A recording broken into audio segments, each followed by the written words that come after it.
Compartilhando a tentação. Colheu então para si do fruto e comeu, e imaginou sentir o poder de uma nova e elevada existência como resultado da influência estimulante do fruto proibido. Com uma empolgação estranha e fora do normal, com as mãos cheias do fruto proibido, procurou o marido. Relatou o perspicaz discurso da serpente, desejando conduzi-lo imediatamente à árvore do conhecimento do bem e do mal. Disse-lhe que havia comido do fruto, e em vez de experimentar qualquer sensação de morte, sentia algo prazeroso. No momento em que Eva desobedeceu, ela se tornou um poderoso agente para causar a ruína do esposo. A tristeza tomou conta do rosto de Adão. Ele se mostrou espantado e com medo. Uma luta estava sendo travada em sua mente. Ele disse a Eva que tinha certeza de que se tratava do inimigo sobre quem haviam sido advertidos, e sendo assim, ela iria morrer.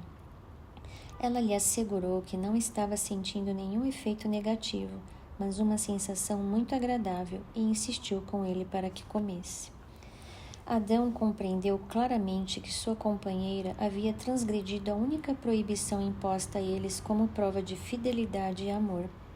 Eva argumentou que a serpente tinha dito que certamente não morreriam e que suas palavras deviam ser verdadeiras, pois não sentia qualquer sinal do desagrado de Deus, mas uma prazerosa influência como imaginava que os anjos sentiam. Adão lamentou por Eva ter saído de perto dele. Porém, a ação já havia sido praticada. Ele ficaria separado daquela cuja companhia tanto amava. Como suportaria isso? Seu amor por Eva era muito forte. Em completo desânimo, decidiu participar do destino dela. Considerou que Eva era uma parte dele e que se ela devia morrer, ele morreria com ela, pois não suportaria a ideia da separação. Faltou a ele a fé em seu misericordioso e benevolente Criador. Não pensou que Deus, que do pó da terra o havia criado como um ser vivo e belo, e que também criara a mulher para ser sua companheira, poderia preencher o lugar dela. Afinal, não seriam verdadeiras as palavras da serpente? Eva estava diante dele tão bela e aparentemente tão inocente como antes desse ato de desobediência. Sob os efeitos do fruto que havia comido, expressava mais amor por ele do que antes de sua desobediência. Não viu nela um sinal de morte sequer. A mulher tinha contado ao marido de seu grande amor por ele e da sensação prazerosa do fruto, e ele decidiu enfrentar as consequências.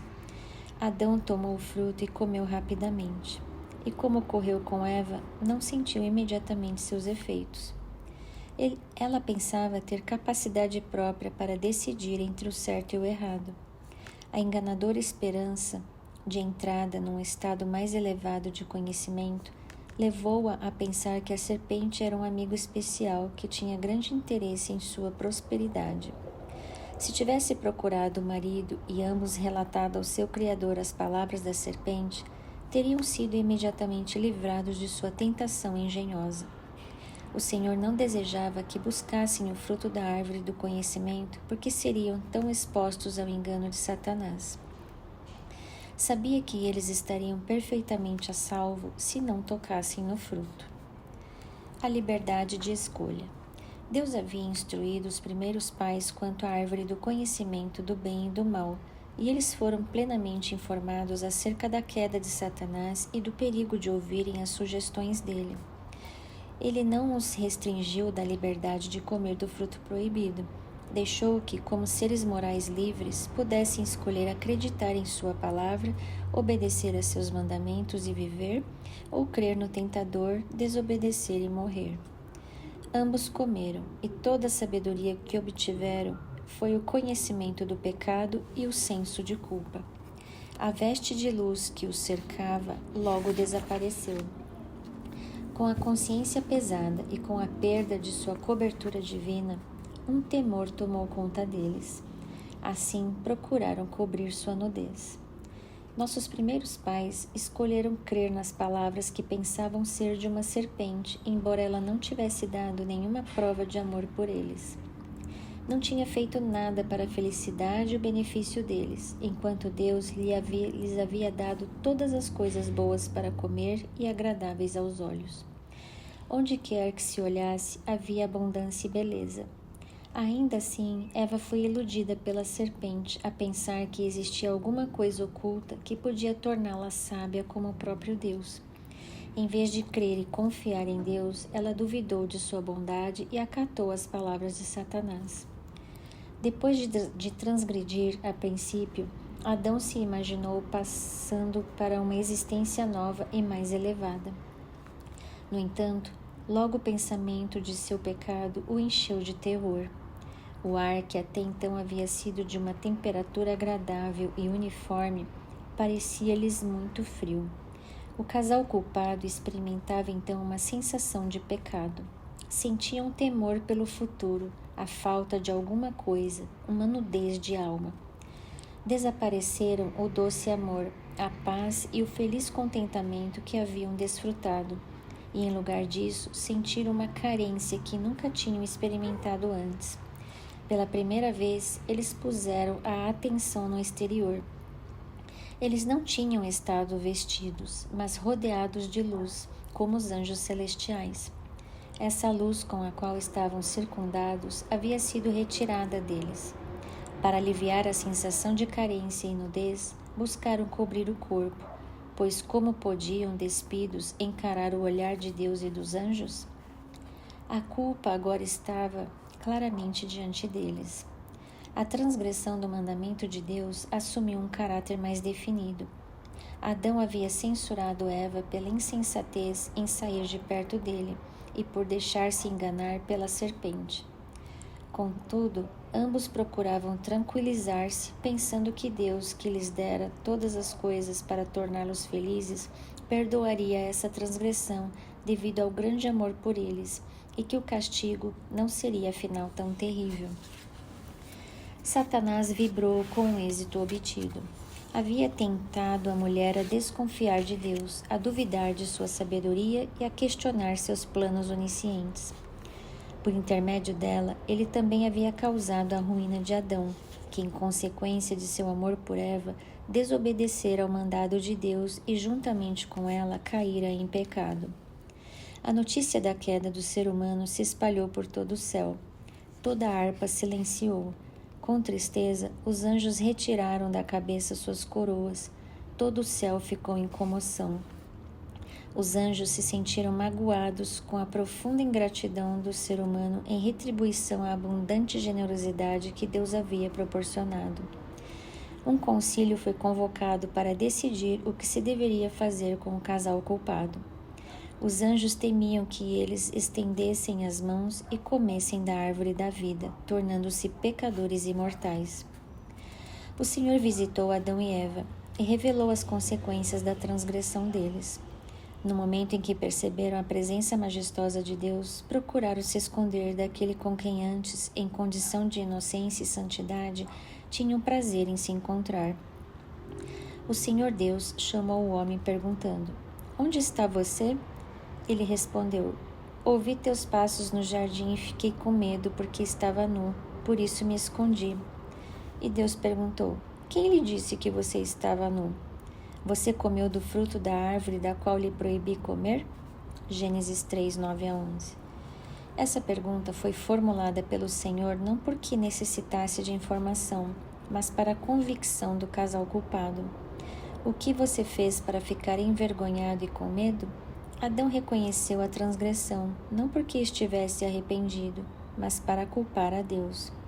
A mulher que me deste por companheira, ela me deu da árvore e eu comi. Gênesis 3:12. Quando foi perguntado à mulher: "Que foi que você fez?", ela respondeu: "A serpente me enganou e eu comi." Gênesis 3:13. A maldição. Então o Senhor se dirigiu à serpente: "Uma vez que você fez isso, maldita é você entre todos os rebanhos domésticos e entre todos os animais selvagens. Sobre o seu ventre você rastejará, e pó comerá todos os dias da sua vida."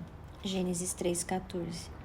Assim como a serpente tinha sido exaltada acima de todos os animais do campo, Seria então rebaixada em relação a todos eles e odiada pelas pessoas, pois tinha sido o agente pelo qual Satanás agira. Ao homem o Senhor disse: visto que você deu ouvidos à sua mulher e comeu do fruto da árvore da qual eu lhe ordenara que não comesse, maldita é a terra por sua causa. Com sofrimento você se alimentará dela todos os dias da sua vida. Ela lhe dará espinhos e ervas daninhas, e você terá que alimentar-se das plantas do campo. Com o suor de seu rosto você comerá o seu pão até que volte à terra. Gênesis 3, 17 a 19. Deus amaldiçoou a terra por causa do pecado de Adão e Eva em comer da árvore do conhecimento do bem e do mal e declarou: com sofrimento você se alimentará dela, da terra, todos os dias da sua vida. Gênesis 3,17. Deus tinha partilhado com eles o bem, mas retido o mal. Agora declarava que comeriam da terra amaldiçoada, isto é, deveriam estar familiarizados com o mal todos os dias de sua vida. Daquele tempo em diante, o gênero humano seria afligido pelas tentações de Satanás. Uma vida de constante trabalho árduo e ansiedade foi designada a Adão, em lugar das atividades felizes que tiveram até então. Estariam sujeitos a frustração, sofrimento, dor e, por fim, morte. Foram feitos do pó da terra e ao pó deviam voltar. Eles foram informados de que teriam de sair de seu lar edênico. Tinham cedido aos enganos de Satanás e crido em suas palavras de que Deus havia mentido. Por sua transgressão, tinham aberto o caminho para Satanás ganhar mais fácil acesso a eles. E não era seguro permanecer no jardim do Éden, pois, em seu estado pecaminoso, poderiam ter acesso à árvore da vida e perpetuar uma existência de pecado. Suplicaram que lhes fosse permitido permanecer, embora reconhecessem ter perdido todo o direito ao paraíso. Prometeram que no futuro renderiam obediência total a Deus. Foi dito que, ao perder a inocência e entrar na condição de culpa, eles obtiveram não força, mas grande fraqueza. Eles não preservaram a integridade de sua pureza e inocência, e em estado de admitida culpa, tinham menos condições de permanecer verdadeiros e leais. Ficaram cheios de angústia e remorso profundos, sentindo que o castigo do pecado era a morte. Anjos foram imediatamente encarregados de guardar o caminho da árvore da vida. O plano de Satanás era que Adão e Eva desobedecessem a Deus, recebessem a desaprovação e então participassem da árvore da vida, de modo a perpetuar uma vida de pecado. Entretanto, anjos foram enviados para vigiar o caminho da árvore da vida. Ao redor desses anjos brilhavam raios de luz, tendo a aparência de espadas flamejantes.